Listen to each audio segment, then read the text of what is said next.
What's going on, guys? This is Rob, and in this video, we're going to talk about the All Black Necrosword, which we've discussed really indirectly during our conversations with like Gorr and Null and all that kind of stuff, but we're going to dedicate a video to this, especially now because it's more important than it's ever been. Now, having said that, if you guys have been a follower of this channel for a while, you probably know all this stuff, so this video is dedicated more for the people who don't know this than anything else. And of course, on Geek Culture Explained, we'll also talk about how the All Black Necrosword will likely lead into the introduction of Null in the Marvel Cinematic Universe. So, for those of you guys who are unfamiliar with this, the All Black Necrosword is really one of the most powerful weapons that exist in Marvel Comics. And much like individuals of immense power, people like Franklin Richards or the Incredible Hulk or something along those lines, you also have artifacts, right? The Infinity Stones or the Infinity Gauntlet or Cosmic Cube or the Casket of Ancient Winners or the Serpent Crown. You have these different artifacts out there that, depending on who's writing them, are immensely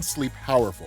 When it comes to the All Black Necrosword, the way it was originally introduced in Marvel Comics, we didn't really have any kind of an origin for it. Instead, during Jason Aaron's Thor God of Thunder run, which the first story arc is the one that dealt with Gorr the God Butcher, that the All Black Necrosword had just really made its way to Gorr. And the way this played out is that Gorr, kind of reiterating this history a little bit, Gorr was initially a guy who just lived on this world that was exceedingly harsh. And the people on that world were both nomads as well as very, very strong in their convictions when it came to the gods they worshipped. The problem with this is that the gods wouldn't always, quote unquote, answer their prayer, right? So some of them would starve to death or different things along those lines. Gorr ended up losing his whole family, and in doing so, basically cursed the gods and then was kicked out of his own tribe. And the result of this is he basically stumbled across two individual gods, one that was clad in black and one that was clad in gold, who had seemingly died in a battle with each other. And when Gorr saw this, he realized that gods existed, which was the worst thing that could have happened for gods out there, because what Gorr came to the realization of is that if gods exist, then it means they were hearing the prayers of the people who were praying to them. They simply just didn't care. And so because of that, he essentially took the sword that belonged to the Black God, and then in turn went on a rampage across the universe, killing every god he could find. Now, what made Gorr so cool wasn't necessarily the All Black, but the motivation of Gorr himself, right? The idea that he had done things like torture the god of torture, right? It was crazy, some of the stuff that he had done. But the reality of this is the sword itself had previously belonged to a being named Null. Now, we'll talk about that here in a second, but as far as Gorr goes, his use of the All Black, if you go back and you read the comic closely, one of the things you notice is he's actually learning to use the sword as he uses it. That it's a lot more than simply just a weapon capable of killing gods. And so that's why over time, instead of it all just sort of manifesting immediately, that over time, Gorr starts to learn that he can do things like manifest these kind of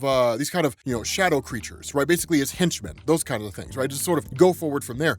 Create these constructs that can fight on his behalf in some kind of a situation. Now, because of both Gorr's motivation and the power of the All Black, this basically led him to a point where in the future, he had essentially had something constructed called the God Bomb. And what he intended to do was use the God Bomb to basically detonate and destroy all gods across time and space. So in effect, every god that had ever, currently does, or will ever exist would cease to be. They would be destroyed by the God Bomb itself, thereby killing all gods in existence across the entire history and the future of the universe. But for the All Black Necrosword itself, in its conflicts against Thor, there were some impressive feats, but it was really just kind of given to us as this weapon that was capable of both injuring and potentially even killing Thor. And it's what made the fights between Thor and Gorr so dangerous, is because with Gorr basically facing off against a wide array of different gods, he learned all different kinds of fighting styles, and he learned all different methods of killing gods. So by the time he encountered Thor, Gorr was pretty well seasoned in his ability to kill beings of divine nature. And so again, there wasn't a whole lot there insofar as what we could see the sword do. But one thing that I do want to point out is right off the bat, and when I say right off the bat, I mean like the first time that we ever saw Gorr wielding the All Black Necrosword in Marvel Comics, I mean, you could look on forums everywhere, right? Internet posts, Twitter, the whole nine yards, and people were like, that looks like a symbiote. Like literally, that sword looks like a symbiote. Like it moves the way you would expect a symbiote to move. It's black in the same way that Venom is. It quite literally looks like it's tied into a symbiote itself. And so what this did is it went into Donny Cates' run on Venom. And what Donny Cates did during this run, specifically the King in Black storyline, is he introduced this backstory and origin to the All Black Necrosword that basically bookended into Jason Aaron's Thor God of Thunder and the Gorr storyline, as well as how it is that Gorr was even able to do the things he he was in the first place. Because one of the big questions that people had is, how could a simple sword be so powerful that it can just kill gods all over the place? Where does this thing come from? What does it do? And so over the course of a handful of different stories, right, the King in Black, the Valkyries tie-in and so on and so forth, what we basically learned is that in what was called the Yawning Void, which is really just a really cool name that basically means the time between the end of the 6th universe and the beginning of the 7th universe, that you saw a being named Null come into existence. Now, we don't specifically know exactly how, and a lot of people really argue that Null is basically a facsimile of the cosmic entity Oblivion. And so as a result of that, it's just kind of a version, right? Like, in the same way that Jean Grey is like a facsimile of the Phoenix Force to a degree, kind of an avatar of sorts, that when Null came into existence, because nothing had been created in the universe yet, that quite literally Null just lived in this eternal darkness, which he loved, right? He was emo. He just sat around all day smoking cigarettes, listening to The Cure.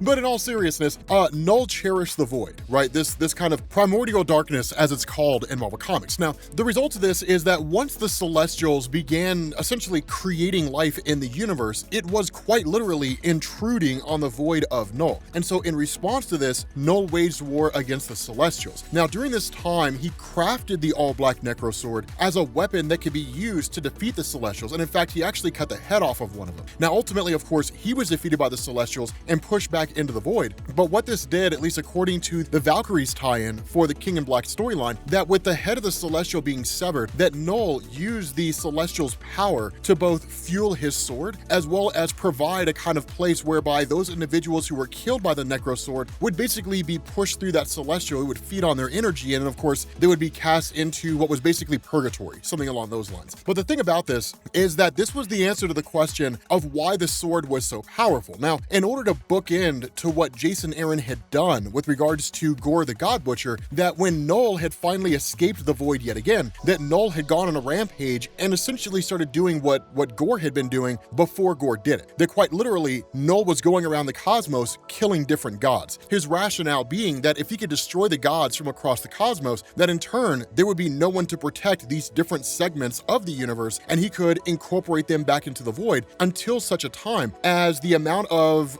primordial darkness he could control would exceed the power of the Celestials, and then he could destroy the Celestials that way. And so literally going on a crusade, a conquest, to kill as many gods as he can, while we didn't necessarily know the details of it, all we knew was that somewhere along the line, he had ended up coming across what was an army of golden gods. Of course, he killed all of them except for one. And in Venom Volume 4, issue number 4, it was given to us that Null was the person who would fall into the planet of Gorr and basically been killed, or at least a version of himself being killed by that golden god. And then of course, Gorr got his hands on the All Black Necrosword. Now, in the same issue, and this is one of the coolest things, that in the same issue, because Null could not be killed by traditional means, meaning he is, by all standards of measurement, at least spirit-wise, immortal, meaning his essence would continue to live on, that he was actually fully aware of Gorr taking the All Black Necrosword and going on a rampage to kill gods across the cosmos. Despite the fact that Gorr's motivation was different from Null's, in the end, the act was still the same. And so Null basically just let it happen, right? He just didn't take the sword back because, in effect, whether he intended to or not,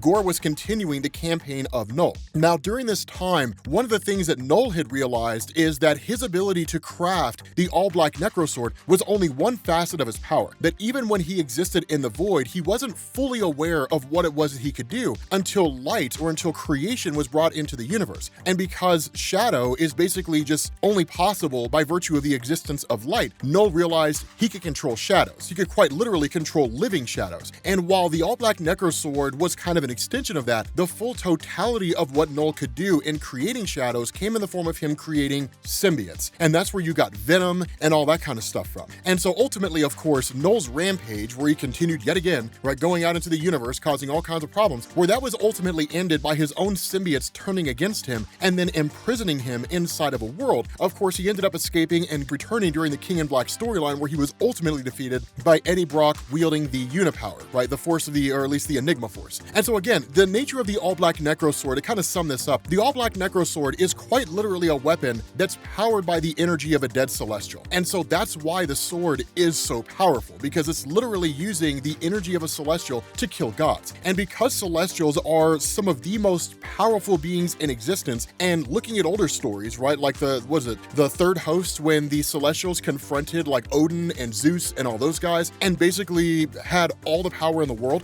way more power than any of the Skyfathers had, and could have annihilated all of them. That was really the basis behind the power of Null and the All Black Necrosword, in saying that because it's powered by a celestial, it basically dwarfs the power of gods, meaning the sword can kill gods. And that's why it is that Gorr was able to use the All Black Necrosword to kill gods, because it's an extension of the power of Null himself. And so if you guys are interested in getting more of the finer details regarding how all this stuff happened, make sure you guys check out the playlist. I've created a new playlist that basically focuses explicitly on the All Black Necrosword. So basically Thor, God of Thunder, the God Butcher storyline, the return of Gorr, and then the King in Black, which should basically give you everything you need to know about the All Black Necrosword beyond what we've talked about here, right? Some of the finer details, the more nuanced things. But in effect, yeah, the All Black Necrosword is a wildly powerful weapon. How that translates to the movies, I'm not entirely sure. That's something that we'll talk about over at Geek Culture Explained. At any rate, this video should give you a pretty good understanding of how the All Black Necrosword came into existence and why it's so powerful and how it's been used. So with that being said, guys, we're gonna bring this to an end. Thank you all for watching, and I will catch you all later.